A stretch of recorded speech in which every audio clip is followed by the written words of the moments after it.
नमस्कार दोस्तों, स्वागत हमारे चैनल पे।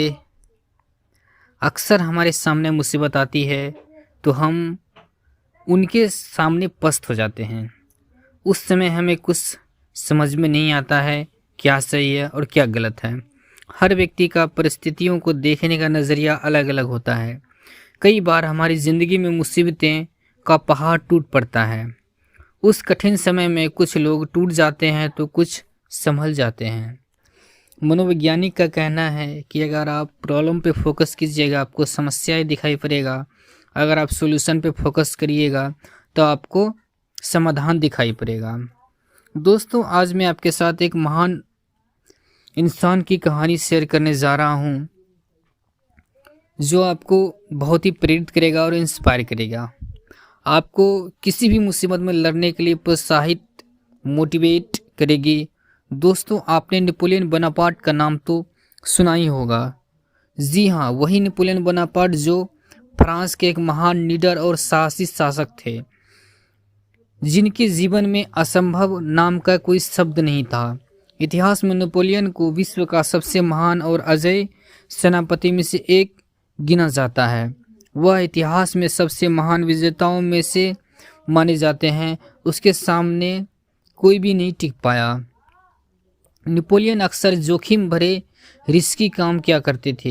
एक बार उन्होंने अल्पस पर्वत को पार करने का ऐलान किया और अपनी सेना को साथ लेके चल पड़े। सामने एक विशाल और गगनचुंबी पहाड़ खड़ा था जिस पर चढ़ाई करना असंभव था। उनकी सेना में अचानक हलचल सी पैदा हो गई। फिर भी उसने अपनी सेना को चढ़ाई का आदेश दिया। पास में ही एक बुजुर्ग औरत खड़ी थी। उसने जैसे ही यह सुना वो उसके पास आकर बोले कि क्यों मरना चाहते हो? यहाँ जितने भी लोग आए हैं वह मुँह कहीं खाकर गए हैं। अगर अपनी ज़िंदगी से प्यार है तो वापस चले जाओ। उस औरत की यह बात सुनकर नेपोलियन नाराज़ होने के बजाय प्रेरित हो गया और झट से हीरों का हार उतारकर उस बुजुर्ग महिला को पहना दिया। फिर बोले, आपने मेरा उत्साह दोगुना कर दिया और मुझे प्रेरित किया है, लेकिन अगर मैं जिंदा बच गया तो आप मेरी जय जयकार करना। उस औरत ने नेपोलियन की बात सुनकर कहा, तुम पहले इंसान हो जो मेरी बात सुनकर हताश और निराश नहीं हुए। जो करने या मरने और मुसीबत का सामना करने का इरादा रखते हो वह लोग कभी नहीं हारते और वो सफल होते हैं। आज सचिन तेंदुलकर को इसलिए क्रिकेट का भगवान कहा जाता है। उन्होंने ज़रूरत के समय ही अपना शानदार खेल दिखाया और भारतीय टीम को मुसीबत से उभारा।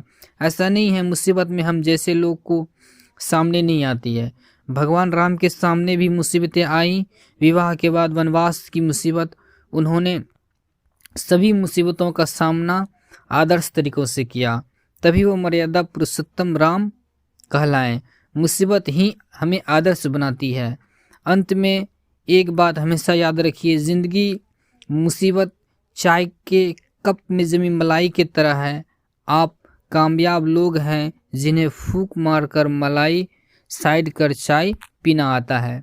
अगर ये हमारी कहानी पसंद आए तो हमारे चैनल को सब्सक्राइब करें, लाइक कमेंट शेयर करें।